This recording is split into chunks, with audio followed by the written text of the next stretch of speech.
नमस्कार, मी Kalpesh Khairnar, site kitchen trolleys and modular furniture, Malegaon, Nashik. ही जी साईट लावण्यात आली ही रेग्युलर चॅनल आणि कन्सिल हँडल मध्ये लावण्यात आली, रेग्युलर हँडल मध्ये. तर यात पूर्ण किचन मध्ये आपण फक्त 5 बास्केट घेतले आणि बाकी सगळे डोर केलेले. तर याच्यात मोठे डब्बे वगैरे ठेवण्यासाठी हा स्पेस. हा बेसिंग एरियाचा दरवाजा आहे. हे रोजचं काम बिल्डर कडून येते म्हणून त्या प्रकारचं करण्यात आलेलं आहे सगळं. त्याच्यानंतर हे जे आहे हे कप सॉसर आहे. यात आपण छोट्या छोट्या प्लेटा, आपल्या बशा वगैरे नॉर्मल गोष्टी ठेवू शकतो. आणि उरलेल्या स्पेस मध्ये आपण तांबे ग्लास वगैरे ठेवू शकतो. 2 नंबर जे आहेत याला थाली म्हणतात. याच्यात आपण मोठे मोठे ताट वगैरे ठेवू शकतो. सगळं 30 ते 40 ताट असतात.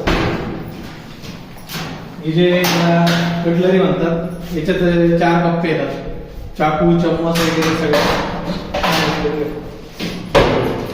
आणि हे 2 बास्केट आहे. हे प्लेन बास्केट म्हणतात. याच्यात छोटे मोठे सामान सगळं बसून जातं. तरी आपली काही रिक्वायरमेंट असेल तर आपलं युट्यूबला चॅनल आहे साई किचन ट्रॉलीज आणि गुगलला पण आपलं चॅनल आहे साई किचन ट्रॉलीज. त्याच्यावर तुम्ही आपल्याला मेसेज वगैरे करू शकतात आणि आपली ऑर्डर देऊ शकतात. नमस्कार.